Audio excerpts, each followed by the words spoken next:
Professor, tá tentando Oi. compartilhar a tela? Tá tentando É, compartilhar? Tá dando certo. exatamente isso. Tá processando, deu certo aqui. Deu certo já? Já, deu certo. Eu tô acompanhando aqui no celular, aí não chegou por aqui ainda não, mas vamos continuar.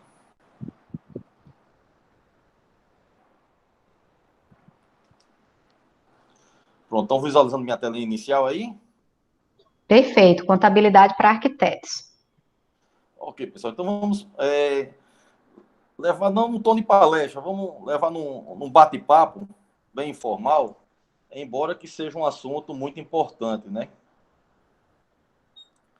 Então eu coloquei uma introduçãozinha aqui, já para ir quebrando o clima, e já começar a mostrar um pouquinho da responsabilidade fora o da arquitetura que vocês têm, né?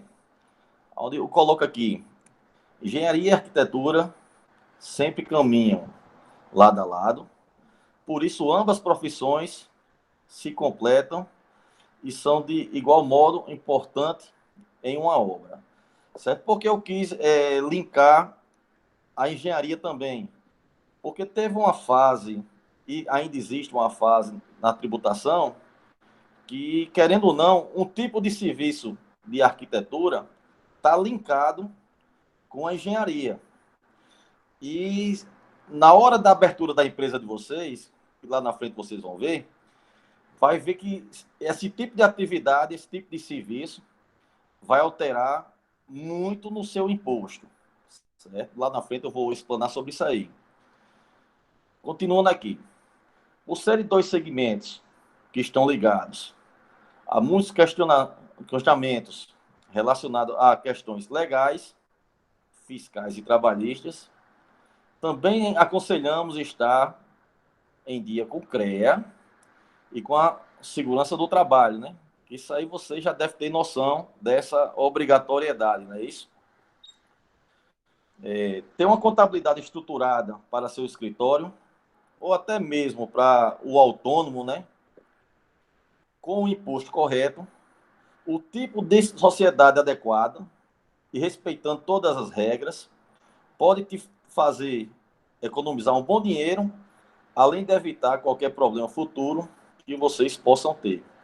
Então, isso aí, pessoal, é somente para dar aquele cliquezinho em vocês que a forma de vocês exercerem a profissão de vocês, vocês vão ter que ter o conhecimento dos tributos, do que acontece numa folha de pagamento, quando você é autônomo, quando é uma empresa. Então, vocês vão ter que ter noção disso aí, para lá na frente não ter uma surpresa.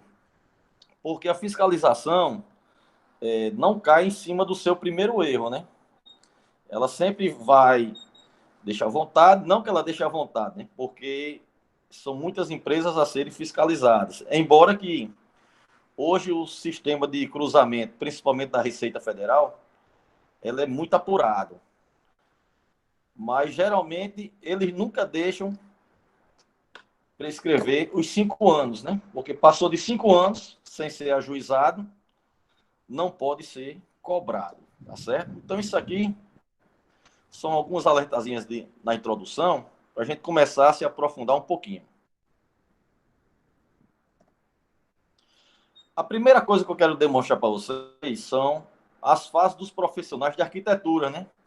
Que muitos de vocês vão se identificar aí, ou todos, né? Ou ainda vão se identificar no futuro. Então, a primeira fase é aquele prestador de serviço ocasional. Geralmente é aquele arquiteto recém-formado, né? E ainda presta serviço de maneira ocasional e sem tanta formalidade, certo? Ainda não vive inteiramente de projetos de arquitetura. Então, isso aí, todo mundo passa por isso. Não só na arquitetura, como eu também já passei na contabilidade, né? Então, geralmente, a gente começa com serviços ocasionais e daí a gente vai evoluindo um pouquinho, até porque a gente sempre quer o mais, né? Então, a segunda fase é o prestador de serviço autônomo. já é um arquiteto formado, que trabalha exclusivamente com projetos e tem uma renda a cerca de 3 mil a 4 mil reais, que também pode ultrapassar disso aí também, né? Vai depender da clientela dele, né? Ser um profissional autônomo acaba saindo muito caro, pois como você ainda é pessoa física, irá pagar 20% de INSS e até 27,5% de imposto de renda. Ou seja, a maioria dos autônomos pensa que está fazendo uma boa coisa se manter como autônomo, mas porque desconhece o peso da tributação. Principalmente quando a gente fala da parte trabalhista, né?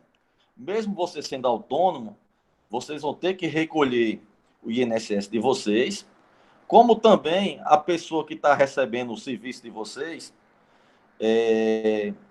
vai descontar uma parte, certo? Então, é complicado. Pode ver que só de INSS é 20% e 27,5% pode chegar no imposto de renda pessoa física, porque nesse caso vão se conjugar, né? Tudo que você faturar por ser um autônomo, não ser uma empresa, você vai ter que declarar como rendimento tributável na sua declaração de imposto de renda, certo? E tem um ponto aqui que eu destaquei até em vermelho, é o seguinte, que muita gente pensa que pode ser MEI. Tem várias atividades que o MEI não engloba, certo? E o MEI realmente é uma forma de tributação bem amena, ela é bacana, mas ela também é muito limitada, principalmente no valor do faturamento. A gente não pode ultrapassar o teto mensal do MEI, certo? Senão você é excluído do MEI automaticamente, certo? Então, no caso de vocês aqui, coloquei aqui em vermelho, destacando, que seria uma boa alternativa, mas infelizmente, para a área de vocês, não pode optar pelo MEI. Pode sim, Vitória. Só que você vai deixar de ser autônoma. Lá na frente eu vou falar sobre isso aí, tá certo? Mas qualquer coisa pode ir perguntando que eu vou parando aqui um pouquinho e dou prosseguimento. Ou se a professora que está mediando aí preferir, eu posso responder tudo no final. Então, continuando, pessoal. E a terceira e última fase que eu estou elencando aqui são os prestadores de serviço profissionais, formalizados, né? São aqueles arquitetos que já são estabelecidos, que já possuem uma cartela de clientes e uma renda fixa estável e desejam formalizar a empresa. Nessa questão aqui que eu falo de renda fixa estável é muito importante, porque sabemos que a partir do momento que você abre uma empresa, vai existir despesas mensais, tipo, querendo ou não, com contador que tem que ter, uma certa estrutura que vai ter que ter. Então, antes de você tomar a decisão se vai ser informal, se vai ser autônomo, se vai ser abrir uma empresa profissional, sempre faça um estudo de custos. Para lá na frente, a empresa não ter condições de se manter e ainda ficar devendo. Que isso acontece não só na área de vocês, em todas as áreas acontece, certo? A pessoa entra sem noção dos custos de uma empresa, da responsabilidade de uma empresa, aí lá na frente, com menos de um ano, essa empresa não se mantém financeiramente. Aí muita gente pensa que fechar a empresa é só fechar as portas, mas não. Tem toda a parte burocrática que sai muito cara, certo? Então, continuando aqui. Uma vez que você decide se formalizar e ter uma empresa de verdade, a primeira coisa que você tem que fazer é escolher o seu tipo de empresa e o que envolve o formato jurídico, o porte e o regime tributário. Pronto, a partir desse momento é que vamos falar de tipo de empresa, como é que cada uma vai tributar. Vou dar uma pequena noçãozinha, porque tem muitas particularidades na legislação, mas o básico, a cartilha básica, eu tentei colocar nesses slides, que está disponível já para vocês, com o professor Giovanni, certo? Já passei para ele, porque é uma forma de orientar pós-apresentação, certo? Então, se tratando do regime tributário, o que é o regime tributário, né? O regime tributário é definido em função do faturamento de sua empresa e é preciso ter certeza de que será o mais indicado para o seu negócio pagar menos impostos sem infringir a lei, que é o que todo mundo quer, né? Reduzir o máximo de imposto sem infringir a lei, né? Certo? E isso aí a gente consegue analisando profundamente a legislação, que cabe ao contador, né? Você já tem dor de cabeça demais, né? Como arquiteto e cálculo, né? Então, quais são os regimes tributários? O primeiro, certo? Eu gosto de elencar, é o lucro real, porque ele é bem mais complexo e ele é bem mais fiscalizado, principalmente pela Receita Federal, certo? Não é que, quando eu falo de fiscalização, é que a Receita fica em cima fiscalizando. Não, hoje em dia, em todos os regimes tributários, não só do lucro real, existem as obrigações acessórias, aonde informamos faturamento, despesa, custo, para quem você vendeu, o que você comprou para utilizar de custo de mão de obra, entre vários detalhes, certo? Então, o lucro real, ele é apurado em cima realmente do lucro que a empresa realmente teve, certo? E tem uma particularidade dele, que se a empresa não der lucro, ela nem paga imposto de renda pessoa jurídica e nem paga a contribuição social sobre o lucro, certo? Mas tem vários impostos agregados a isso, não são só esses aí, certo? Então, geralmente,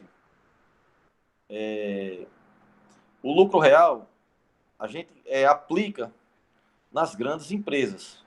Por quê? Como diz aqui, ó, isso exige uma estrutura contábil bastante eficiente e pode custar caro para o negócio. Porque, com certeza, um contador não vai cobrar o mesmo se sua empresa for optando pelo lucro real, vai ser totalmente diferente do valor do lucro presumido e do simples. Porque essas duas últimas formas, elas são mais simplificadas, são menos exigidas para o contador, certo? Então, não é que não requer o detalhe da legislação. Elas exigem muito também, mas o lucro real, ela é muito trabalhosa. Então, o primeiro custo mais alto vai ser com o contador. Agora, claro, se sua empresa for grande ou tiver muita despesa comprovada, com certeza lucro real pode ser a melhor opção. Tá certo? Então, essa primeira é o primeiro regime tributário. Estou falando um pouquinho rápido por causa do tempo, tá certo, pessoal? O segundo regime tributário, que eu gosto de citar para vocês, é o lucro presumido. Como o próprio nome informa, é um regime que presume quanto de lucro o seu escritório de arquitetura terá. Então, nesse caso aqui, ele vai pegar o seu faturamento e vai considerar como todo fosse lucro. Não tem desconto nenhum. Faturou, vai ter que pagar os impostos, certo? Já no lucro real, tem algumas deduções permitidas por lei. Por isso que é mais viável do que o presumido. Mas tem a contrapartida, que ela é um pouco mais cara na cobrança dos honorários contábeis, porque ela requer muito mais do contador. Certo? Então, continuando aqui. Para profissões regulamentadas, como a de arquiteto, esse valor de carga tributária é normalmente de 16,33% do valor total do seu faturamento. Então, quando eu falo aqui, ó, 16,33% é somente de impostos sobre a nota fiscal que vocês vão emitir para os clientes de vocês. Mas ainda tem a carga tributária do setor de pessoal, da folha de pagamento, do Prolabore, certo? Que é muito pesada.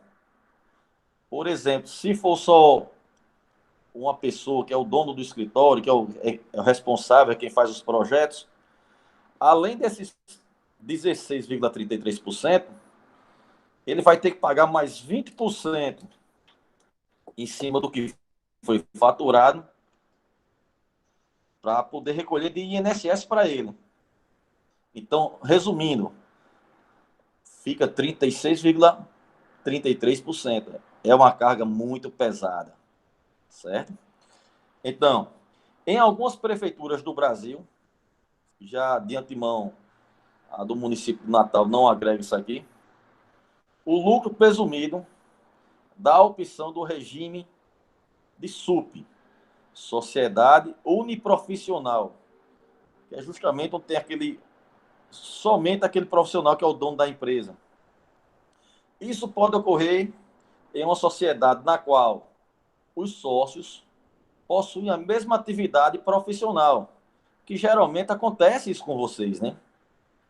Certo? Então, nesse caso aqui, mas tem que ver se a prefeitura está credenciada ao SUP, certo? Então, aqui no finalzinho, concluo da seguinte forma. A grande diferença entre lucro presumido normal, lucro presumido e o SUP, que é o lucro presumido mais o SUP, né? Está no pagamento do ISS.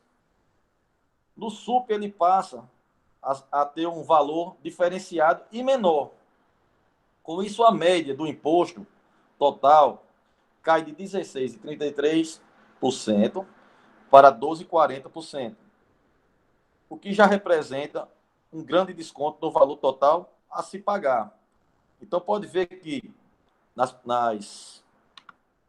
passei sem querer.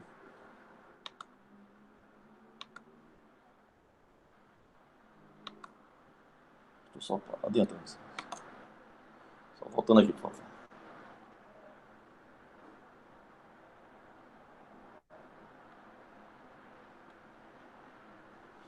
Estava no 2.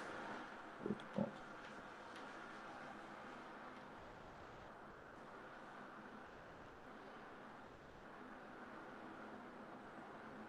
Então, voltando aqui, pessoal, desculpa. Então, tem que ver se a prefeitura, onde a empresa de vocês está registrada, certo? Não é que eu vá prestar o serviço lá em Salvador e lá tem o SUP, que eu vou ter direito ao SUP, não. Lembre, é a empresa, o município em qual a empresa de vocês está registrada, certo? Então, só nesse credenciamentozinho aqui, pode ver que já dá um alíviozinho fiscal. Mas lembrando que, além disso aqui, paralelo a isso, vão acontecer a carga tributária do setor do pessoal, certo? E, por último, regime tributário que eu queria mostrar a vocês é o Simples Nacional, que, sem sombra de dúvida, é o melhor para vocês, principalmente para a empresa de pequeno e médio porte, certo? A não ser que a empresa seja grande demais. Porque o Simples Nacional ele trabalha já envolvendo tudo, todos os impostos, seja ele federal, estadual, municipal, que no caso vocês não têm estado, desculpe, porque prestação de serviço é do município. o serviço de vocês, né? Então, nesse caso aqui, ele já envolve os impostos federais, municipais e o da folha de pagamento, certo? Então, é bem mais viável. Então, vamos falar um pouquinho sobre o Simples Nacional. Diferente do lucro presumido, o Simples não presume quanto você irá ter de lucro. E o imposto é cobrado pelo limite do seu faturamento anual. Por que está dizendo limite do faturamento anual? Porque sempre a gente pega o faturamento acumulado dos últimos 12 meses para saber qual a alíquota, qual o percentual que vamos aplicar, certo? Mas não vamos esquentar a cabeça com isso ainda não. Vocês vão ver a facilidade do Simples. Para isso, esse tipo de regime tributário é dividido em vários anexos. Abaixo vamos listar os que se referem mais propriamente ao mercado de arquitetura e design de interiores. Então, nesse caso aqui, o Simples ele tem 5 anexos, que vamos chamar assim, 5 tabelas, certo? Mas no tipo de atividade econômica de vocês, pode acontecer anexo 3, 4, 5 e o 6, certo? Aonde? A primeira tabela que vocês se caracterizam é a tabela 3, que é o anexo 3, aonde a carga tributária começa a partir de 6% em cima do que você faturou dentro do mês. Então, pode ver que a diferença já é absurda do lucro presumido e do lucro real, porque eu vou pagar somente 6% em cima do meu faturamento, como também da minha folha de pagamento, certo? Só que cada anexo desse tem a sua particularidade, certo? Onde eu citei aqui, inclui serviço de arquitetura, desculpe, e serviço de desenhos técnicos relacionados à engenharia. A gente tem que começar a ter cuidado com esse relacionamento com a engenharia. Lá na frente você vai saber por quê. Se você for o responsável técnico pelo projeto, você pode usar o anexo 3, certo? Que começa a partir de 6%, para fazer a sua tributação. Entretanto, olha aqui que eu coloquei em negrito. Se de alguma forma você terceirizar ou não for o responsável direto pelo projeto, você vai ter que sair da tabela 3 e vai ser calculado pela tabela 6, que já vai onerar esse percentual aqui. Daqui a pouco a gente mostra um pouquinho da tabela 6. Certo? Então, resumindo, se vocês, a empresa de vocês, né, optar pelo Simples, que realmente é a melhor forma de tributação, não tem nem como dizer o contrário, a não ser que a empresa de vocês seja muito grande. Se for muito grande, a melhor forma de tributação é lucro real. Tentem ficar. Alô? Deu um delayzinho aqui, desculpa. Tranquilo, tranquilo aqui. Então, tentem se enquadrar no anexo 3 e procurem não sair dele. Porque lá na frente vocês vou mostrar a particularidade que vocês podem sair desse anexo e talvez o arquiteto que está planejando lá seus projetos vai emitir o valor da nota fiscal e está por fora desses detalhes. Aí pode estranhar que no mês está no anexo 3 e no outro passou automaticamente para o anexo 6, que vai pagar mais imposto. E outra, depois que muda de anexo, só pode voltar no outro exercício, no outro ano, se enquadrar no anexo anterior. Certo? Então é muito importante ter atenção nessa troca de anexos. Então, citei aqui, continuando. A partir de 2018, o governo passou a separar arquitetura e urbanismo da engenharia, certo? Então, você tendo somente o seu escritório de arquitetura, poderá usar o anexo 3 como regime de tributação, mesmo sem ser o responsável técnico, certo? Então, você pode contratar um arquiteto para tomar conta do seu escritório, mas desde que não envolva serviços de engenharia. A partir do momento que envolver serviço de engenharia, você deixa de ser do anexo 3, certo?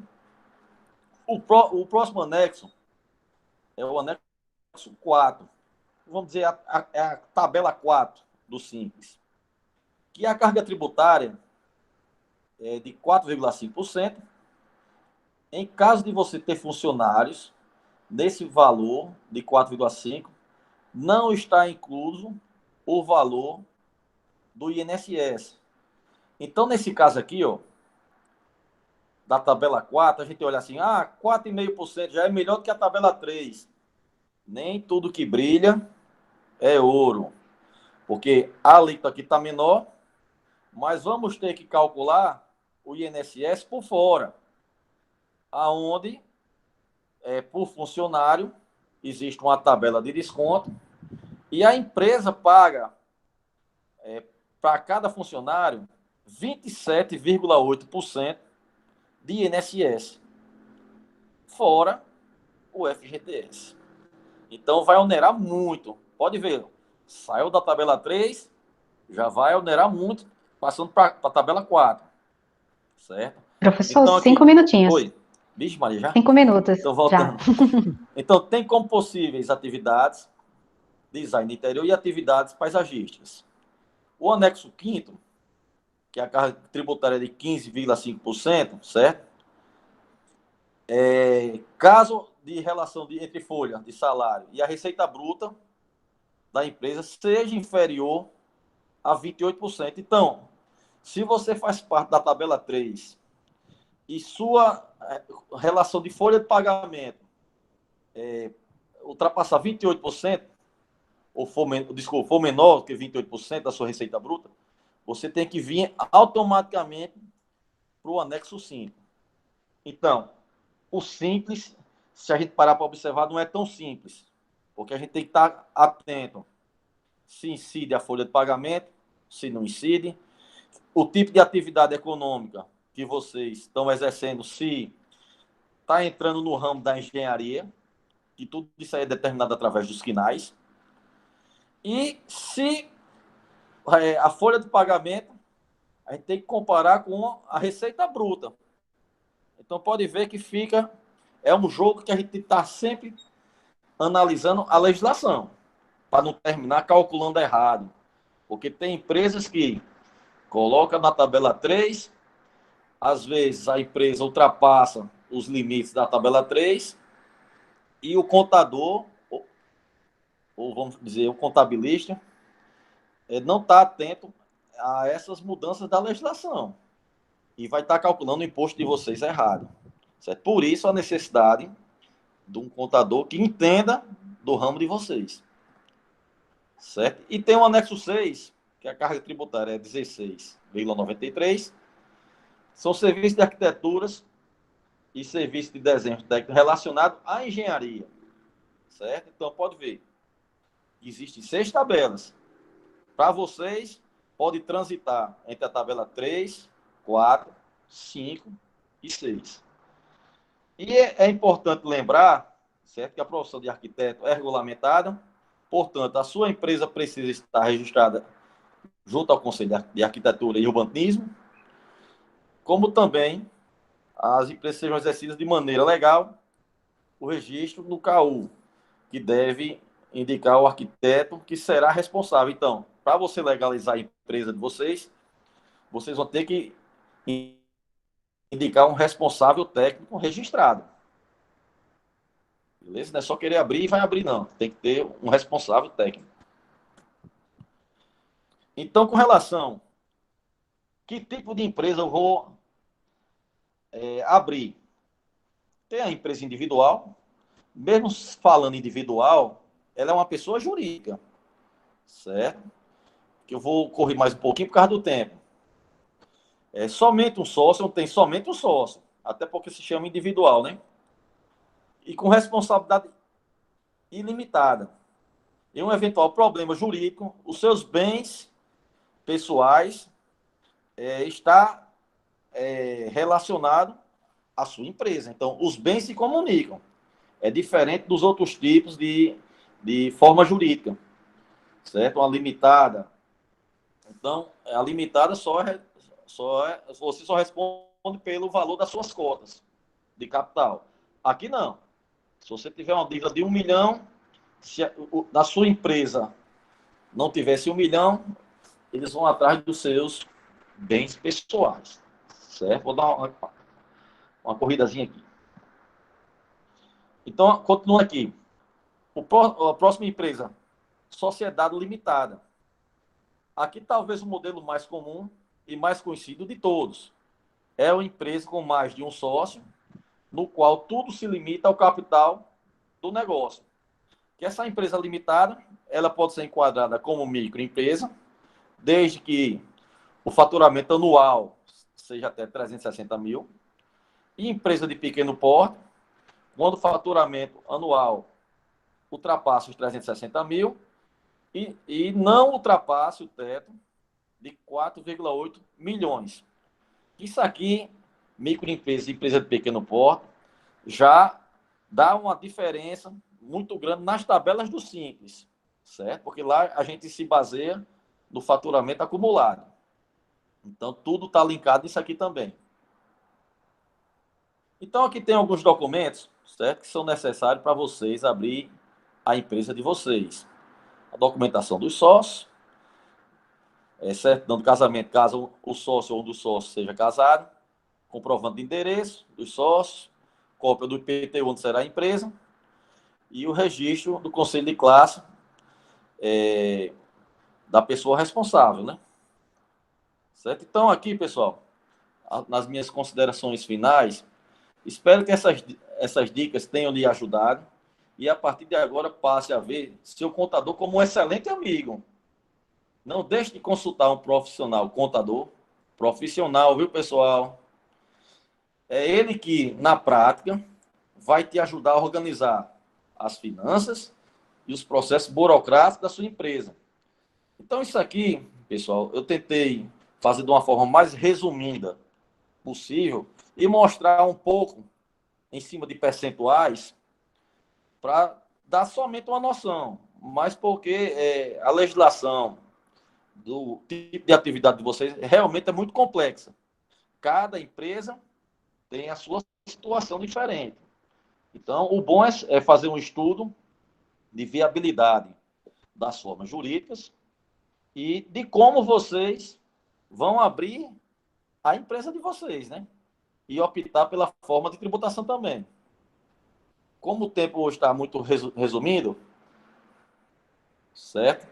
Aqui segue meu contatozinho.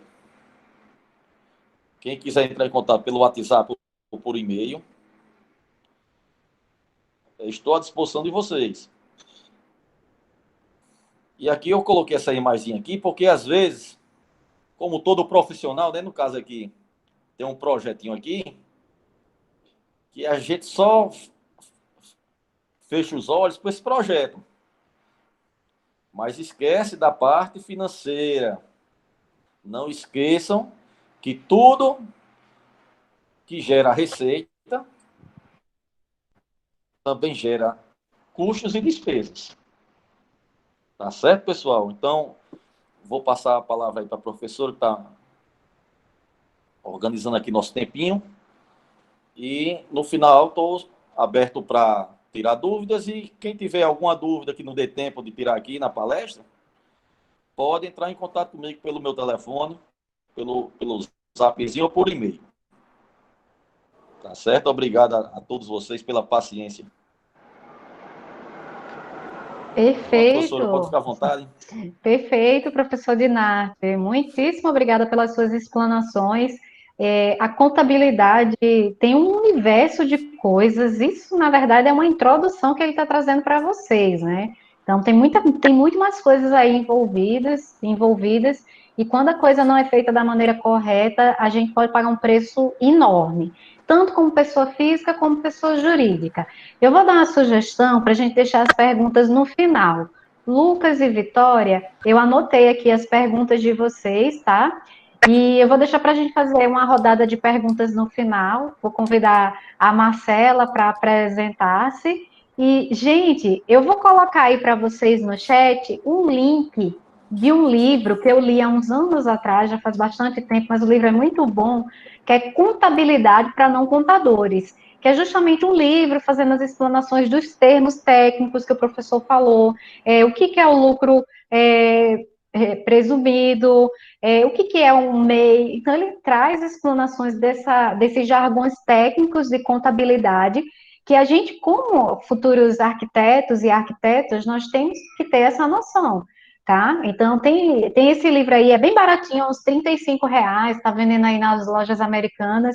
Passei aí para vocês e fica a dica, como tarefa de casa, especialmente para o pessoal que está se formando agora. Contabilidade é um assunto chato para quem quer trabalhar com empresas. Mas para não me prolongar um pouco mais, eu vou convidar agora a Marcela, já é arquiteta, para que ela possa se apresentar e trazer um pouco aí da sua experiência. Marcela, eu vou marcar o tempo, 25 minutos, quando faltar 5 minutos, aí eu te aviso, tá bom? Vou desligar aqui meu microfone. Tá, estão escutando direitinho? Só me confirma se está escutando. Tá, para mim tá tranquilo aqui. Sim, tá. Estou Tá vendo a tranquilo. confirmação aqui, Lucas. Boa noite, pessoal. Tá ótimo. Boa noite, pessoal. Primeiro vou agradecer, né, esse convite aqui de compartilhar um pouquinho mais da empresa, que eu tenho como sócio o professor Giovanni também. Eu também sou professora, mas hoje eu vim representando a empresa, né, e para compartilhar com vocês um pouco desse conhecimento com relação a ter empresa, né, essa relação da empresa com contabilidade. O pouco que eu sei, eu vou compartilhar com vocês, tá? Como a professora Sandra falou, eu sou arquiteta, eu me formei no final de 2009, tá? No segundo semestre de 2009. Depois de me formada, eu fiz um master no exterior em arquitetura bioclimática e eficiência energética e acabei aí enveredando no mestrado ainda aqui no Brasil na área de conforto ambiental, né? Sou sócia fundadora dessa empresa, que tem um dos sócios, o professor Giovanni. A minha empresa se chama Habit, Edifício Eficiente. E, como eu comentei também, eu sou docente, estou docente na UFRN, porque sou substituta, e sou docente da Unifacex. E aí vou falar um pouquinho quem é essa empresa, tá? Que a gente trabalha, ela é bem... Gostei, Hábito Eficiente, obrigada. Ela presta serviços, tá? Com ênfase no desempenho ambiental, de edificações, sustentabilidade e eficiência energética, tá? Então, a gente faz... o nosso carro-chefe são as consultorias, né? De desempenho, desempenho térmico, mímico, acústico. A gente faz também... Na verdade, o carro-chefe hoje em dia é a etiquetagem de edificações, tá? Eu vou explicar um pouquinho também para vocês, até para justificar por que temos o serviço de engenharia, né? Que o professor Dinarte comentou, a gente tem um serviço de engenharia inserido na nossa empresa, né? No KINAI da nossa empresa, e aí eu vou comentar onde é que a gente se enquadra. Ele foi explicando lá e eu fui só complementando aqui o que eu ia conversar com vocês para, enfim, compartilhar como é que a nossa empresa funciona, né? Então, a gente também trabalha com capacitação nessa área bem específica que a gente trabalha, né? Que é conforto e eficiência energética. E nós somos o único organismo de inspeção acreditada, que a gente faz inspeção de eficiência energética em edificações, o único da região norte e nordeste, né? No Brasil, atualmente, existem 3 organismos ativos que realizam essa atividade, nós somos um deles. Um uma em São Paulo, uma em Pelotas e nós fisicamente em Natal, mas todos os 3 organismos atuam a nível nacional, certo? O nosso serviço é prestado a nível nacional. Então, para esse tipo de serviço específico que a gente atua, a gente precisa ter um engenheiro, né? Que ele é um prestador de serviço e aí, de repente, por isso, eu não sei explicar exatamente, mas acredito que por isso que nosso regime tributário, né, se enquadra no anexo diferente do 3. Nós somos do Simples Nacional também. Eu vi Sandra fazendo aí a maior campanha, Simples Nacional é o melhor. Nós somos do Simples Nacional também, certo? E aí vou contar um pouquinho do nascimento da nossa história, né, e desse contato que a gente tem com a contabilidade em si. Mas contando um pouquinho do histórico da nossa empresa, nós éramos três mulheres no início, por isso que acredito que Giovanni herdou o professor Giovanni disse, elas que fazem a parte administrativa, porque de fato são as fundadoras, né, que encabeçaram e que aprenderam e que ralaram muito nessa parte administrativa, na parte de contabilidade, entre outras atividades aí que a gente tem que exercer mensalmente para cuidar da nossa empresa, né? Então, a gente abriu oficialmente em 2014 e a gente, na verdade, a gente até aproveitou, inclusive, o CNPJ de uma das nossas sócias, que ela tinha uma empresa de cursos em Salvador, na Bahia, e ela ia encerrar as atividades dessa empresa e a gente acabou aproveitando o CNPJ dela e trazendo para cá, para Natal e, enfim, abrindo a nossa empresa. Mas, de antemão, a gente relutou bastante para abrir empresa, porque a gente tinha medo do compromisso, né? E aí eu estou compartilhando também essa questão de início, né? A gente tinha muito medo desse compromisso de ter uma sociedade, né?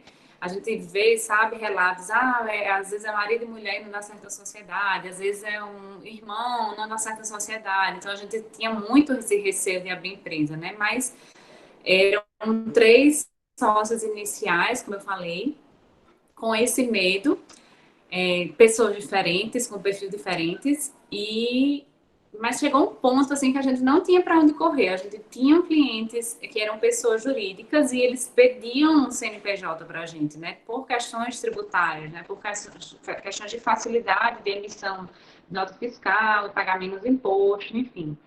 E aí a gente tentou o máximo postergar essa oficialização da empresa. Então, a gente se formou. Eu me formei primeiro que elas se formaram, as outras duas se formaram no ano seguinte. Eu viajei, voltei, e aí a gente já atuava, eu já trabalhava desde 2011, 2012, mais ou menos.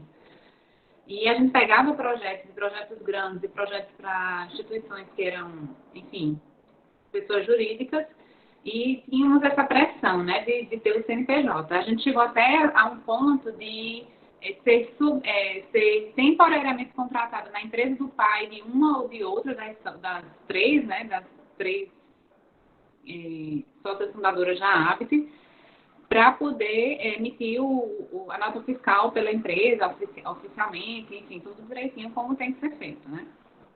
E aí chegou um momento que não tem mais o que fazer, temos que abrir, vamos encarar, vamos se arriscar. No pior das hipóteses, a gente fecha a empresa e segue vida, né? Mas não. Não estamos as 3 originais, porque uma das 3 tinha um sonho, né, de encabeçar essa vida de docência exclusiva. Então, ela hoje é professora da UFRN. E as 2 iniciais continuam sócias, mas temos mais o professor Giovanni e uma outra colaboradora também, somos 4 atualmente, 4 sócios. Vamos lá. E aí, só complementando, né, a maior justificativa que a gente teve de abrir a empresa, né, de ter um CNPJ, foram essas oportunidades de trabalho, né? Então, a gente conseguiu ampliar e conseguiu não ter mais sufoco, né, nessa questão de ter que emitir nota fiscal para uma outra pessoa jurídica, porque eles pediam, né? A gente sabe casos de a pessoa que diz, se não tem CNPJ, então a gente não vai contratar o seu serviço, assim, por exemplo, né? E aí, como a nossa atividade era muito específica, né? A gente vem atuando com essa área de consultoria, de conforto, de eficiência desde o começo, né? Foi uma afinidade, uma paixão desde a minha época da faculdade, não tinha dúvida que eu ia trabalhar com isso. Às vezes eles não, o que gente não tinha muito essa opção, sabe? Ah, eu não vou contratar vocês, eu vou contratar outro escritório, mas o outro escritório não faz o que a gente fazia. Então, eles diziam, não, vocês precisam, enfim. Abrimos e realmente aproveitamos essas oportunidades, né, esses clientes que precisavam do nosso serviço muito específico e precisavam que a gente tivesse um CNPJ, né?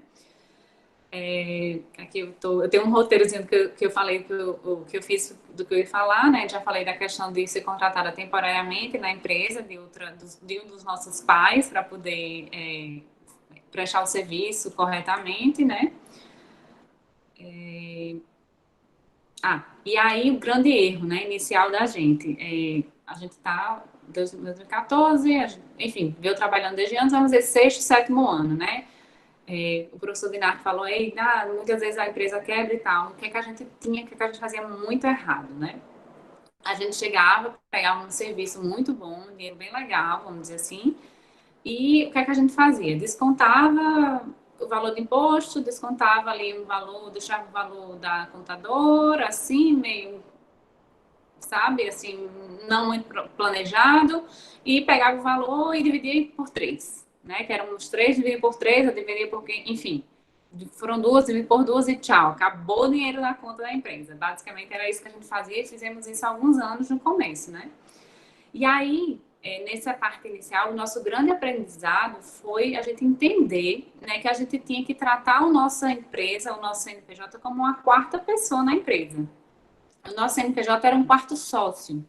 Então, a gente não tinha isso de dividir por 3, a gente tinha que dividir por 4, porque uma parte tinha que ir para a empresa, né? Para a gente poder ter o dinheiro da contadora todo mês, o dinheiro das despesas todo mês. Então, esse foi o maior aprendizado, eu acredito, assim, do início da empresa. A gente não podia maltratar ela, né? Deixar ela sem dinheiro, sem recurso, porque a gente dividia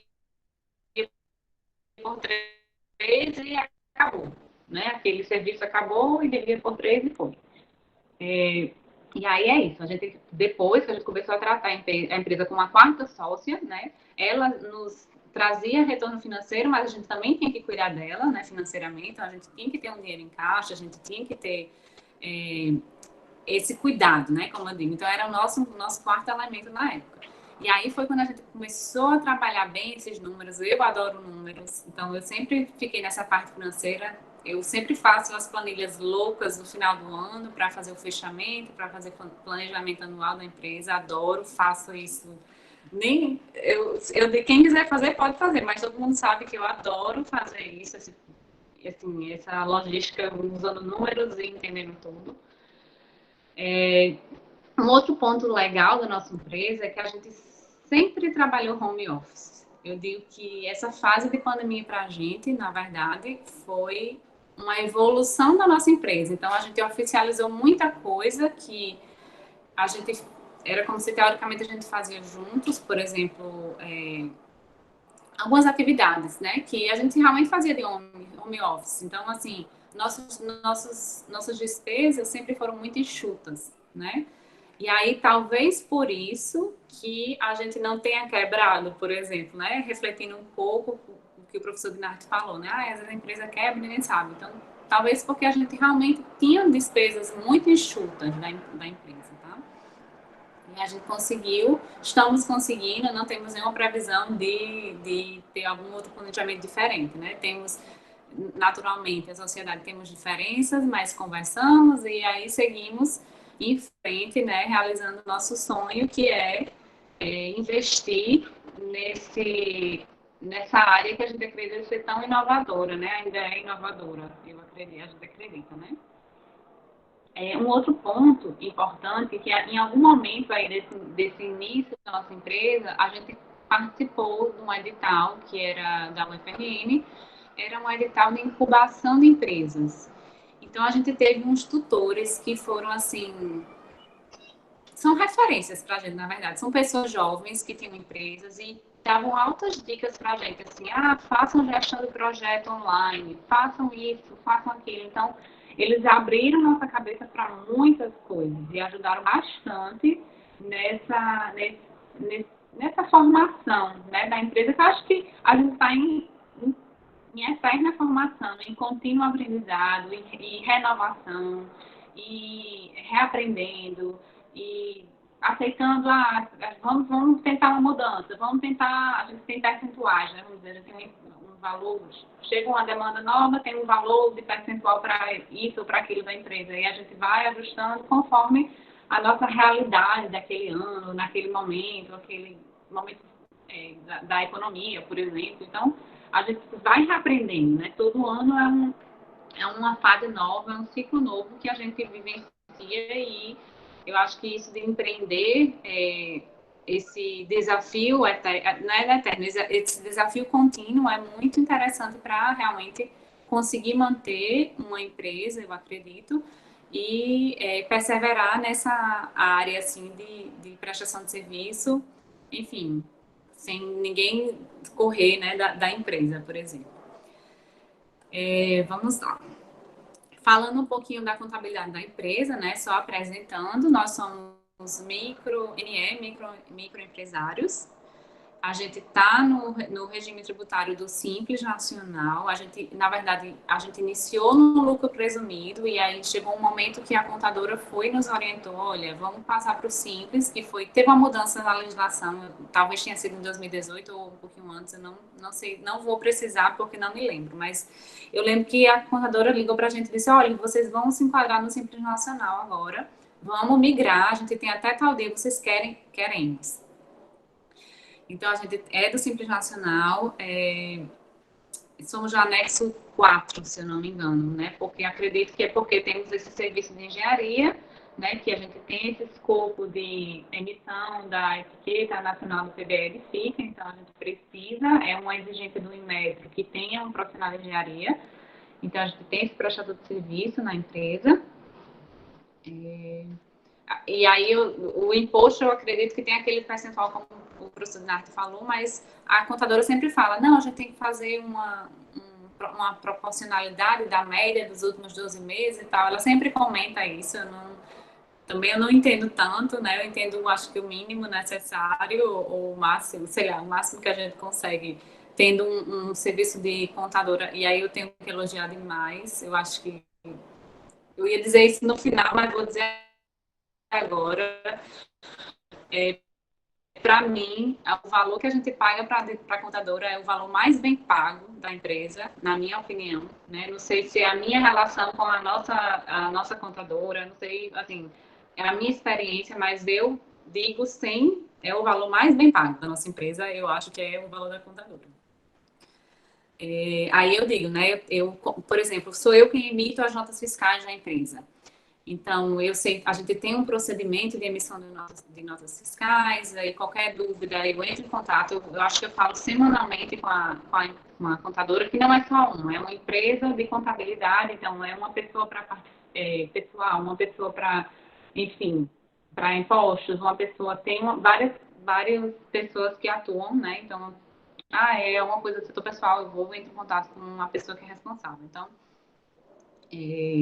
semanalmente eu falo com elas, tiro dúvidas, às vezes é uma questão muito específica, e aí eu digo, o cliente disse que vai reter o ISS, porque geralmente é a gente que retém o ISS, e aí o cliente está dizendo que é ele que tem que reter o ISS, porque é condomínio e tal, aí eu ligo para a contadora, ela diz, não, é isso mesmo, vai... Ela diz, não, peraí que eu vou consultar, porque às vezes tem alteração na legislação, então ela me deu um tempo para eu consultar e me dar esse retorno. Então, eu tenho uma segurança e uma confiança 100%, né, no serviço que a gente tem de contadora. E aí, falando também da contabilidade, a gente tem esse compromisso mensal, né? Então, emitimos nota fiscal, temos que...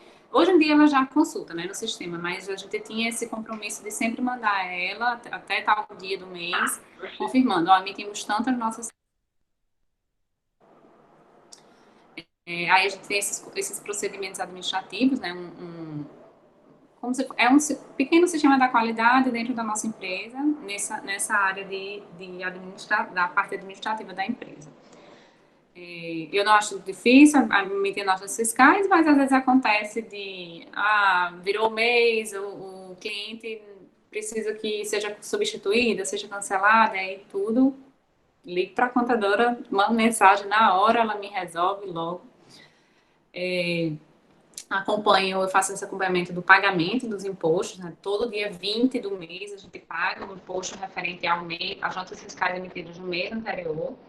E todo mês a gente faz um balanço que a gente chama balanço financeiro, e elas, numa das reuniões que a gente teve com elas, a gente tem geralmente reunião de fechamento no final do ano, elas disseram, não, esse aqui é um balanço administrativo financeiro. Então, todo mês a gente pega lá o extrato da conta corrente, bate o valor que é imposto, o valor que recebeu, o valor, as despesas. Então, comprou uma impressora, por exemplo, aí a gente vai, manda a nota fiscal da impressora, são valores que chamam contábeis, né?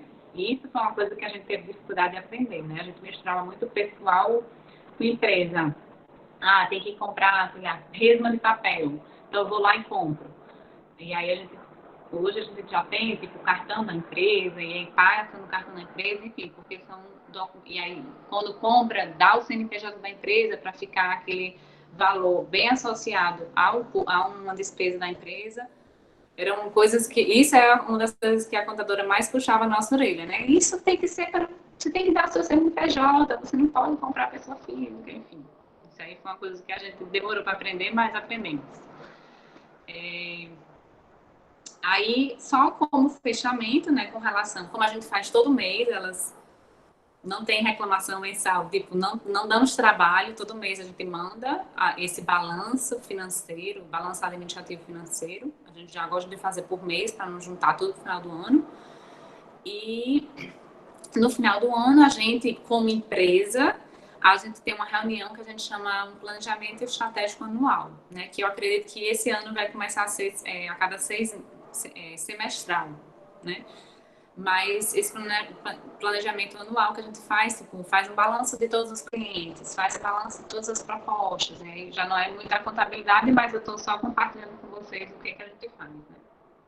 Faz um balanço, por exemplo, emitimos X propostas, mas só conseguimos, a taxa de conversão foi, sei lá, 30%, 40%, enfim, tem sempre um percentual, né? Então, de 10 propostas que a gente emitiu, a gente fechou 4, 5, enfim. Aí a gente define, né, os direcionamentos de estratégias de captação. Então, a gente tá surgindo muito cliente para emissão de etiqueta, então vamos investir nessa área. Está surgindo muito cliente para consultoria de desempenho, sei lá, de escola, então vamos tentar vender mais nesse setor. Então, vamos fazendo esse balanço, essa estratégia. Eu trago minhas planilhas loucas, né? Eu adoro fazer essa parte, né? E vemos se, vamos abrir um novo escopo, vamos tentar um novo serviço, vamos... E aí a gente fecha o ano, né? Com essa reunião, a gente sempre, no final do ano, faz essa reunião de fechamento. Tem uma reunião anual de fechamento também com o contador, ele dá as diretrizes, vocês passaram isso, não passaram, falta passar aquilo, enfim. Seria um fechamento anual, a gente faz também todo ano com a contadora. Só um comentário, né? Ainda acontece hoje em dia de, por exemplo, algum cliente que é pessoa física, não é pessoa jurídica. Então, esse ano mesmo, a gente teve um projeto, foram duas só, eu e uma outra sócia que fizemos, e ele pediu para fazer a emissão de nota fiscal avulsa, né, de pessoa física. E aí, acho que o professor Dinardo saberia explicar melhor, né, esse impacto que teria, mas existe também ainda isso, de a gente emitir uma nota fiscal como autônomo, não é muito comum. Eu acho que a última vez que eu fiz isso foi, sei lá, uns 3 anos atrás, 4 anos, não sei. Geralmente, se a demanda é maior por um CNPJ mesmo. Gente, e é isso que eu tinha botado aqui no meu roteiro para conversar com vocês. Isso mesmo. Marcela, falta 3 minutos, viu? Faltam 3 minutinhos. 3. Não, Fica à vontade, fica à vontade. Só ver se eu lembro de mais alguma coisa, mas a minha frase final aqui era isso, que para mim, o valor que a gente paga para o contador é o valor mais bem pago da empresa. Claro, nossa empresa é muito enxuta, não tem muita despesa e tal, mas assim, sabe aquele valor que você paga e diz, meu Deus, eu tenho a assessoria, eu tenho a confiança, eu tenho a segurança, né, de qualquer dúvida, é ela. É ela que eu digo, a equipe das nossas contadoras, né? E é isso, eu vou encerrando por aqui, Sandra. Eu sei, acho que tem algumas perguntas, eu nem estou acompanhando, mas estou vendo aqui algumas. Não sei se tem algumas perguntas, e aí você que vai orientar nessa parte. Ótimo, Marcela. Muito obrigada aí pela sua fala, pela sua experiência. Você foi falando, eu fui me identificando num monte de coisa, assim, que fiquei, meu Deus, eu também aconteceu isso comigo. Gente, eu vou abrir agora o espaço para as dúvidas. Eu vou tirar minhas dúvidas no final, vou fazer minhas considerações também no final. Coloquem aí no chat as perguntas de vocês. Teve algumas que vieram pelo Instagram, então eu vou mesclar. A primeira pergunta foi a da Vitória, e a Vitória perguntou o seguinte: é possível ser autônomo em home office e ter o CNPJ? Acho que Marcela até já respondeu que muito do trabalho que ela faz foi em home office, mas eu vou também passar a palavra para o professor Dinarte, porque, sob o ponto de vista da contabilidade, né, é possível ou não? Professor, fique à vontade para responder essa pergunta. Bem, com certeza. Autônomo também é gente, sendo pessoa física presencialmente, né? Como online. Mas tem que ter atenção no seguinte: vou aproveitar até o link da professora Marcela aí, onde ela falou que o cliente dela exigiu a nota fiscal como autônomo. Lembre que ela, para passar uma nota como pessoa física, como autônomo, seja virtual ou não, ou em home office, né? Ela tem que estar cadastrada como autônomo lá na prefeitura, que já paga o ISS de autônomo, que é uma taxa anual, né? Então tem que se ligar nisso aí, certo? Mas, fora isso aí tiram uma nota fiscal da prefeitura. Mas lembre, sempre que você emitir uma nota fiscal como autônomo, lembre de declarar esse rendimento, essa receita, na sua declaração de imposto de renda pessoa física, certo? Porque é naquele ponto que eu falei, vai onerar 27,5%. Pode onerar, né? Porque o cálculo do imposto de renda pessoa física tem seus abatimentos, mas em cima do faturamento, tributa-se 27,5%. Ok? Show! Teve uma pergunta que veio pelo Instagram, eu posso até responder, mas eu vou falar aqui. Quando eu começo a declarar imposto de renda, é que eu começo a declarar? Gente, não importa se vocês são arquitetos, engenheiros, assim, não importa a profissão. O imposto de renda é um imposto que é cobrado, independente do que você atua, e é um imposto que vai a partir de R$ 1.900. Professor, é 1.900, é mil e alguma coisa. Eu sei que é quase a partir de 2 salários mínimos, mensalmente. É isso mesmo, professor Dinarte? É o montante de uma remuneração anual de 28.571, se eu não me engano. Se eu não me engano, é 28.500 e alguma coisa. Faturou durante o ano. Isso aí tem que declarar. E mesmo que você não fature, e, por exemplo, você emitiu uma nota fiscal como autônoma, né? Você declara lá, mas não atingiu o teto de começar a cobrar o imposto e teve uma retenção de imposto de renda, que é o tal do imposto de renda retido na fonte. Então, mesmo que você não seja obrigado a declarar como pessoa física, quando eu digo declarar é que não vai gerar imposto, né? E teve uma retenção, eu aconselho sempre declarar para restituir esse valor que foi retido na, na hora da emissão da nota fiscal. Lembrando, estou falando autônomo, pessoa física. Vou complementar aqui a fala do professor. Gente, olha, a Marcela, ela tem uma empresa, mas a empresa dela paga vários impostos, mas ela, como pessoa física, ela tem que fazer essa verificação, assim como eu, assim como o Giovanni, assim como todo mundo, independente de você ter ou não a empresa, esse imposto é um imposto pessoal que você tem que declarar. Porque às vezes você está prestando serviço, você tem uma empresa, mas você também faz outras coisas, como dar aula, e aí vai ter que verificar quanto foi que você ganhou anualmente para pagar esse imposto. E vou contar uma coisa para vocês.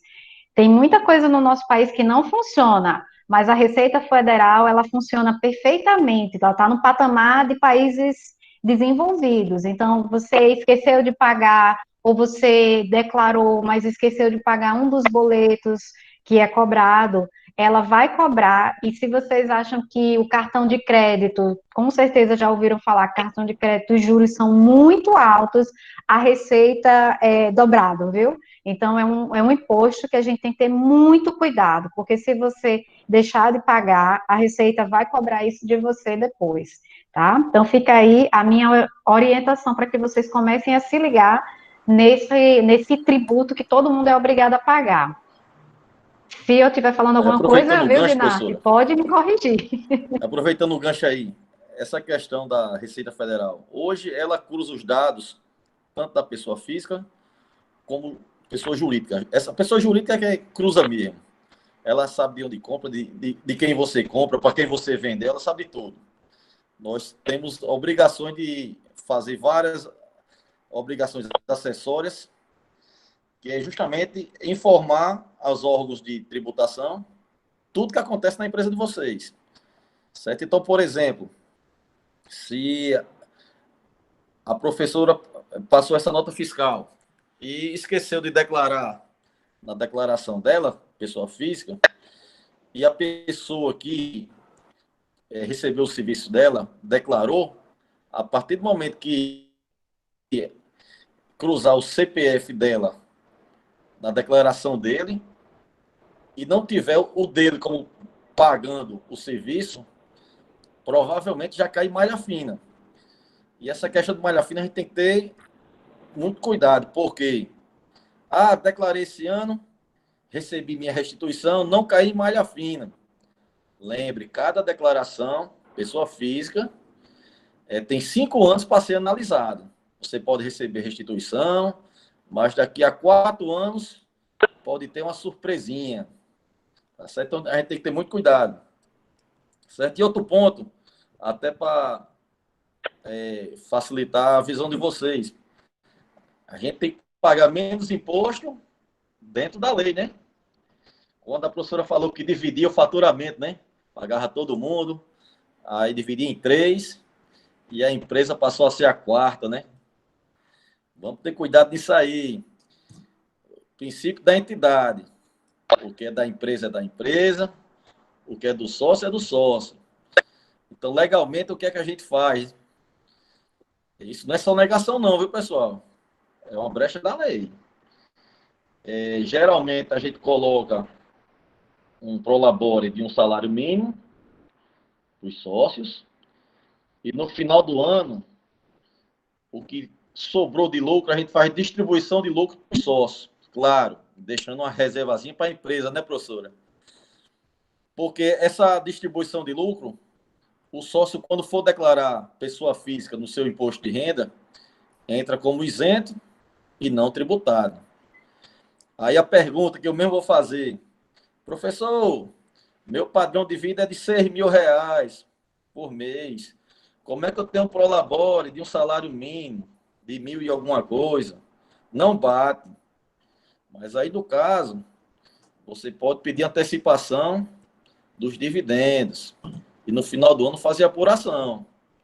Claro, essa antecipação de dividendo, você tem que ter a certeza que a empresa vai ter saldo para cobrir essa antecipação. Porque, caso contrário, vai gerar, como se a empresa estivesse emprestando dinheiro para o sócio. E não pode acontecer muito isso, não. Porque muitas empresas antigamente lavavam dinheiro dessa forma. Empréstimo a sócios. Tudo tem um limite hoje. Não chame a fiscalização para a empresa de vocês. Beleza? Show. Tem uma outra pergunta aqui que eu peguei do Instagram que eu acho que a Marcela pode responder. Eu tenho de pagar imposto para qualquer projeto que eu faça? Tan, tan, tan, tan.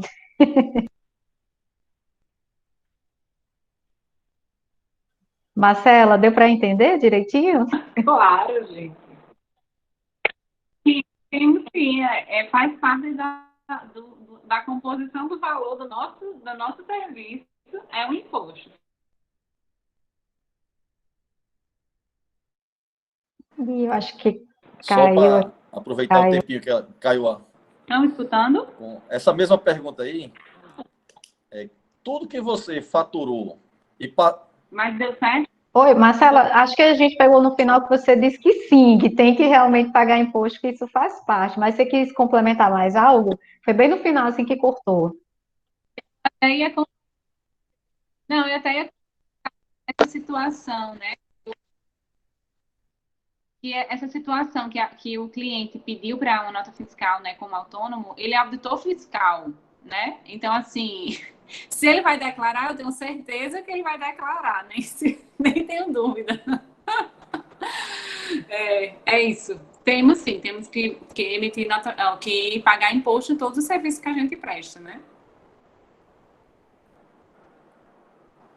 só aproveitando esse gancho aí, eu entendi onde o aluno quis chegar.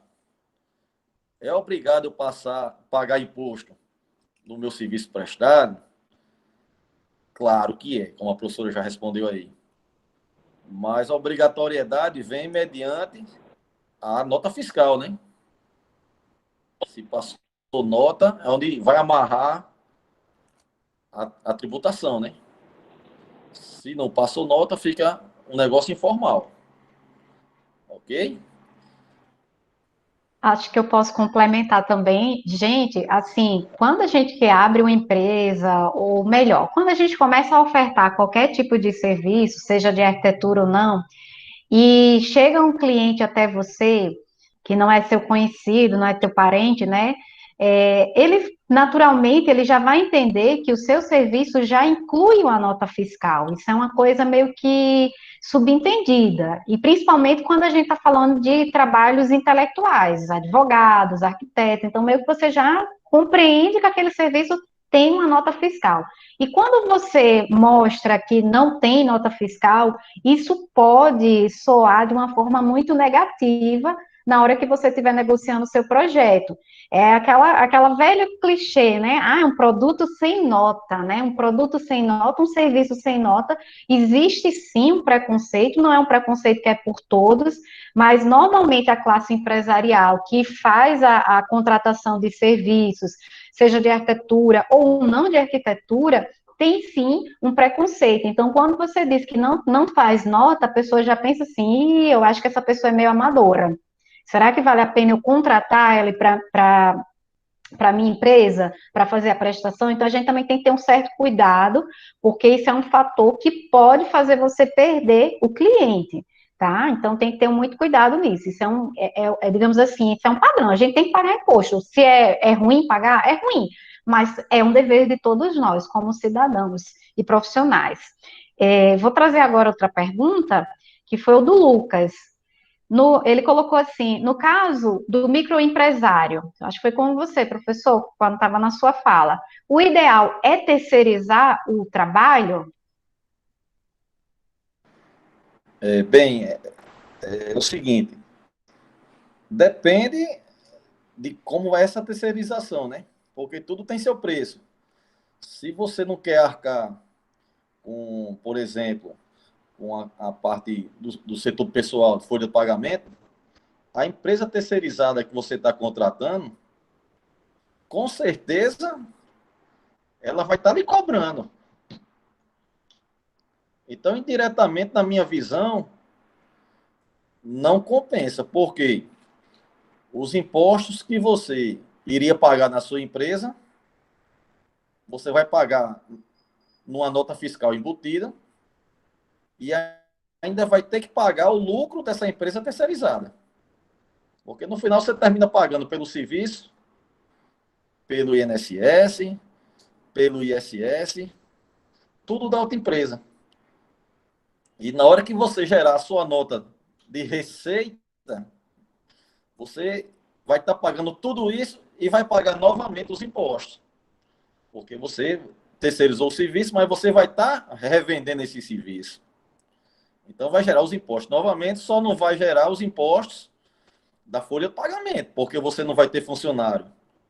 Mas em contrapartida, na nota fiscal da terceirizada, você vai estar pagando os impostos da folha dele e o lucro que ele almeja. Então, eu não vejo vantagem, a não ser que vai depender do valor da prestação de serviço dele, né? Isso aí tem que ser analisado. Perfeito, perfeito. Bom, essa pergunta também veio lá do Instagram, acho que eu vou fazer para a Marcela. A pergunta é: me formei, e agora? Desespero, hein? O que devo saber? Por onde começar?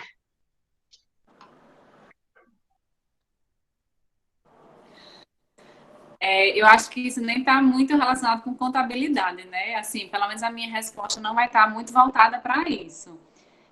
Eu acho que você, nesse momento que você se forma, a gente tem um curso muito generalista, eu gosto de dizer, né? Então, a gente sabe um pouquinho de interiores, um pouquinho de bocão de urbanismo, projetos de alta complexidade, baixa complexidade, tipologias diferentes, enfim, parte de conforto. Então, eu acho que nesse momento vai você sentar e tentar entender em que mercado, né, você quer atuar. Antes de abrir sua empresa, eu acho que você tem que pensar, eu quero trabalhar com a parte de interiores, eu quero trabalhar com a parte de estudos urbanos, por exemplo. Então, assim, eu acho que esse momento é um momento de ter noção do caminho que você quer trilhar, né? De ter noção do que é que você quer investir, né? De repente se especializar um pouco mais, fazer algum outro curso para lhe dar mais confiança de atuar no curso, né? Você vai se formar, você vai pegar um monte de reforma. A verdade é essa. A gente se forma, a gente faz um monte de reforma para a família, para os amigos. E aí, desse momento, assim, de começar a atuar, é que você também tem que botar o pé no chão. Não, mas eu tenho que ter uma certa meta na minha vida. Qual é a minha meta? Né? Como é que eu me vejo daqui a 5, daqui a 10 anos? E aí, de repente, eu quero ser empreendedora, eu quero trazer novas formas de arquitetura e tal. E aí, abre empresa, faz um startup, faz uma incubação de empresa aí, alguma coisa inicial para realmente ensinar esses primeiros passos, né? Mas por isso que eu digo, eu acho que minha resposta vai fugir um pouco da parte de contabilidade, porque eu não iria, até porque foi assim que eu fiz, né? A gente não abriu logo empresa de cara, né? A gente foi sentindo o mercado, e foi sentindo que ia dar certo, e foi sentindo que aquela causa que ninguém às vezes entende o que a gente trabalha, ele foi tendo demanda para poder abrir a empresa, né? Então, é meio que sentir o que é que você quer fazer, pensar aí nos seus objetivos para poder partir para a empresa ou para um concurso, o que você quer atuar, né? O que é que você quer trabalhar. Que maravilha. Eu estava pensando nisso, enquanto o professor estava mostrando lá todas aquelas terminologias, eu acho que quando você abre uma empresa é como se fosse um casamento, principalmente se você tiver um sócio ou uma sócia. Então, assim, você vai casar do dia para a noite? Não, você vai namorar, vai ver se é aquilo que você quer, depois você vai noivar, vai começar a fazer planejamento. No meio do noivado, você pode descobrir que não vai dar nada certo, ou que está tudo ok. Então, assim, abrir uma empresa não é que a ideia é que você se formou, tá, Ana Flávia, Sofia, as meninas do 10º período que estão aí, não é que você tem a obrigação de fazer isso. Na verdade, vocês têm que analisar o que vocês querem da vida, como a Marcela está falando aí perfeitamente, né? De todos os cenários e experimentando os trabalhos que estiverem aparecendo. A partir do momento que vocês querem ter uma empresa, aí sim, você tem que começar a fazer um planejamento. E uma dica que eu posso também contribuir com a fala da Marcela é que o Sebrae, ele é um polo de instrução para empreendedores. Então, tem cursos que são, inclusive, gratuitos, cursos online, cursos presenciais, que eles trazem uma instrução quanto a você montar uma empresa. E tudo na vida também tem um lado positivo e tem um lado negativo. O lado negativo é que você tem empresa, você vai ter aquela responsabilidade de ter um contador, todo mês você tem que pagar o valor do contador, tem que ter tem que gastar um tempo com o contador para fazer o balanço da empresa e etc. Mas, por outro lado, você também tem um ganho, né? Você está mostrando que você tem mais profissionalismo. Quando chegar um cliente, que os clientes que melhor, que, digamos assim, são os que melhores nos pagam, são empresários, assim, não é pessoa física, é pessoa jurídica. É quem vai ter o maior potencial para te pagar melhor, certo? Então, assim, ele vai já cobrar isso, então você já vai trazer um pouco mais de profissionalismo. Então, assim, é a maneira, digamos assim, legal para você realizar o seu trabalho, mas não é do dia para a noite também respondendo a pergunta, viu, Sofia? Não fique nervosa. Vou fazer aqui outra pergunta, que eu me empolgo, aí eu vou participando, né? Eu tomo a fala de vocês. Que tipo de imposto eu tenho se tiver um funcionário e um arquiteto? Essa pergunta é capciosa, eu acho que é para o professor Dinardi. Ok, só aproveitando o gancho Tá. da pergunta para a Marcela aí, como ela disse no início, né? Todo mundo quando começa, quem está falando agora não é o professor Dinardi não, viu? É o contador. Como ela disse, no início realmente é muito difícil e é muito incerto. Então, a responsabilidade de abrir uma empresa é muito grande, principalmente na hora de se desfazer. Porque se não tiver o dinheiro para desfazer, vira uma bola de neve, dor de cabeça, perde crédito. Então, conselho de contador, não como professor. Está começando a carreira, faça seu serviçozinho, não vai ter como passar nota, até porque, como a professora já falou, geralmente no início a família chama para fazer uma reforma, alguma coisa, porque só indico abrir uma empresa se você realmente vir um horizonte financeiro, para lá na frente não morrer na beira da praia. Ah, professor, está botando terror. Não, longe de mim. Eu quero abrir os olhos de vocês, que na prática é bem diferente. Certo? Ah, mas também tem bicho? Tem não. Né? Marcela começou informal, aí já começou como autônoma, e agora já está microempresária, e daqui a pouco já está no lucro real. Graças a Deus, ganhando muito dinheiro. Mas a trajetória é essa. Não adianta você ter medo, nem ficar nervosa, Sofia. É um processo que todo mundo vai passar, e muita gente já passou e ainda passa. Só mudou o nível, certo? Mas tenha medo não. Então, voltando aqui, tem um funcionário, quais são os impostos que eu tenho que pagar? Primeiro vai Correto, isso depender mesmo. da forma tributária que sua empresa está, né? Lucro real é uma forma, é bem menos, até a tabela 3, né? A professora sentiu quando saiu do presumido por simples, não é isso? O real já, a carga tributária é bem mais alta, mas quando chega para a parte fiscal, se tiver muita despesa, já compensa essa diferença do setor de pessoal, da folha de pagamento com a fiscal, mas sem sombra de dúvida, é a melhor opção, se for empresa pequena até médio porte, é do jeito que a professora está. Tabela 3 do Simples, porque já vai estar tudo envolvido lá, até a parte dos impostos. É a parte mais enxuta de imposto. Tem que ter cuidado para não sair dela. Perfeito. Na verdade, quando a gente vai contratar qualquer funcionário, a primeira coisa que a gente faz é realmente fazer a consultoria com o contador, para ele fazer esse contraponto, né? O que que a minha empresa é e como é que vai ser a tributação desse meu funcionário. Eu vou trazer, na verdade, uma observação. Durante a fala do professor Dinarte, ele falou sobre a questão de ter um responsável técnico, né?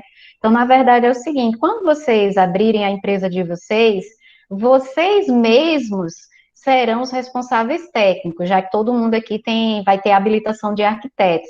Então, quando a gente abre uma empresa e a empresa está dentro dos serviços de engenharia e de arquitetura, na lei, ela já meio que te obriga a que a empresa seja registrada no CAU ou no CREA. E aí você registra a empresa e também tem que pagar um tributo. Aí são 2 tributos que vocês vão pagar abrindo uma empresa, tá? O primeiro é a RRT, que é o Registro de Responsabilidade Técnica. Todo serviço que você faz, você tem que fazer essa RRT. E aí o que que acontece? Por outro lado, a empresa, ela também tem que pagar um tributo. Então, o tributo aí é duplicado, tá? Então, quando o professor falou sobre a responsabilidade, pelo menos tem um lado bom, professor, é que eles não iriam pagar um responsável técnico. Eles seriam eles mesmos os responsáveis. Ele também trouxe essa colocação porque existe, é raro, mas existem talvez nem tão raro assim, mas existem empresas que abrem de arquitetura ou de engenharia que não são empresas que o dono não é um arquiteto nem é um engenheiro. Eles meio que terceirizam os arquitetos e os engenheiros para fazer projeto ou para fazer outros serviços.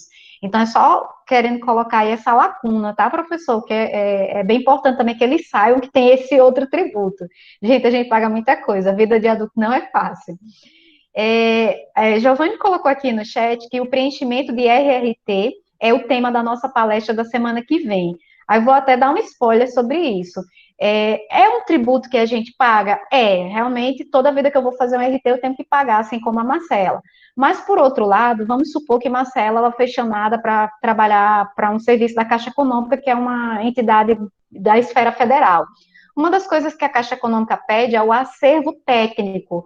Não adianta a Marcela dizer que já fez milhares de projetos, ela tem que comprovar que ela fez esses projetos e a área construída desses projetos. Então, ela vai mostrar o quê? O acervo técnico. Ela vai mostrar esse registro, nesse histórico dos trabalhos que ela executou. Então, como eu falei, tem o peso, né, de pagar alguns tributos, mas, por outro lado, a gente tem mais profissionalismo. Gente, a gente já está quase encerrando, tá certo? No Instagram não tem mais perguntas, eu fiz todas as perguntas que tinham no Instagram. Eu queria saber aqui se tem alguma outra pergunta. A gente já está na fase final aqui do nosso webinar. Fiquem à vontade para perguntar. Aproveitem aí a disponibilidade dos nossos 2 participantes. Deixa eu ver aqui, Marcela. Não, Marcela está aqui, Maria Carolina. Milena, Nadine, Sofia, Tuane, Vitor, Vitória, o Enia tá aqui, o Enia Dantas. E aí, gente, eu quero saber de vocês, se vocês têm alguma dúvida, se tiverem, esse é o momento. Nadine disse que não, tá tranquilo. Deixa eu ver aqui se tem mais alguém. Giovanni, você tem alguma pergunta, Giovanni? Você está aí? Ana Karina, Caroline, Daniel está aqui. Sempre tem aquele silêncio, né? Oi, pessoal, boa noite a todos. Muito bom falar com vocês, muito bom ver vocês todos. Eu tenho um questionamento, assim, uma dúvida, uma inquietação, para perguntar para o professor Dinarte. O que é que eu tenho que tomar cuidado, professor, assim, todo mês, ou todo serviço que eu faço? Eu presto algum serviço, ou, enfim, mensalmente. O que é que eu tenho que tomar cuidado para deixar guardado, para deixar registrado, para deixar documentado, para minha contadora, para minha contabilidade, enfim, ficar certinho, não ter nenhum problema com relação ao fisco ou os outros órgãos de fiscalização. Qual é o básico, professor, se você puder resumir aí rapidinho? Bem, Giovanni, as notas fiscais, né? Tem que ficar guardadinha, né? Até porque hoje é digital, não tem como se perder mais, né? Antigamente era um problema, né? Era muito sério. Mas isso aí, creio que para vocês da área de arquitetura, se for parar para pensar, para controlar a contabilidade, vocês não vão conseguir fazer o projeto de vocês, não. Vocês vão ter que saber ter um bom relacionamento com o seu contador, porque é um relacionamento de confiança e termina um relacionamento de amizade, como a Marcela falou. Mas, diante de tudo, tem que ter a confiança, porque a legislação muda muito, e a tendência agora, com essa reforma tributária, vai ficar tudo de cabeça para baixo de novo. Então, isso aí vai depender da qualidade do contador, da empresa de contabilidade que vocês vão ter, Porque isso aí, por ser um relacionamento, vamos dizer, como a professora falou, um casamento, o contador fica exigindo da empresa, né, Marcelo? Fica pedindo, cobrando, tá faltando isso, você só mandou aquilo. E qualquer dúvida, tem que ter o feedback das empresas também. Professor, antes de fazer isso, meu contador, essa nota, como é que eu preencho? Porque tem retenção, a retenção vai ficar no município de Natal ou em Salvador, mas minha empresa é de Salvador, aí eu presto serviço em Natal, pode, pode, mas isso aí são broncas da contabilidade. Então, o que eu aconselho é você ter uma organização na sua empresa, principalmente nessa área administrativa, porque a maioria dos empresários, às vezes, foca muito no ramo dele, de uma forma geral, né? Estou falando. E esquece um pouquinho da parte administrativa, porque às vezes acontece erros que a contabilidade nem sabe que aconteceu, porque a gente só faz registrar o que chega nela, né? Então, o que eu aconselho é ter o quê? Uma parte administrativa bastante organizada, certo? E um contato sempre com o seu contador, porque, querendo ou não, ele pode acabar com sua empresa do dia para a noite, sendo erro dele ou erro induzido pelo próprio cliente, tá certo? Então, o que eu digo, um bom profissional e organização. Perfeito, perfeito. Então, pessoal, chegamos ao final. Tivemos 1h40 do webinar. A previsão era 1h30, então a gente passou 10 minutos além do tempo. Então, nós vamos encerrar agora. E mais uma vez eu quero agradecer a Marcela, ao professor Dinarte. Coloquei aí, gente, no chat, coloquei errado, a Marcela me corrigiu aí lá o Instagram da empresa para vocês seguirem, acompanharem aí. É, a empresa da Marcela, tá certo? É isso, não deixem de preencher o que o professor Giovanni colocou, que seria o formulário, para depois vocês receberem o certificado. E é isso, pessoal. Muitíssimo obrigada, Marcela, muito obrigada. Professor Dinar, também muitíssimo obrigada pela colaboração e uma excelente noite para todos vocês. Giovanni, você também, viu? Obrigada aí também pelo. Tá bom, um abraço para todos. Obrigado a todos e boa noite. Fiquem com Deus. Tchau, gente. Boa noite para vocês. Também façam uma avaliação, tá? Da palestra. Já mandei o link aqui do lado, tá bom? Abração, gente. Obrigado, Marcela. Obrigado, Nath. Muito obrigado. Obrigado, Sandrinha, também. Por tudo. Foi muito legal.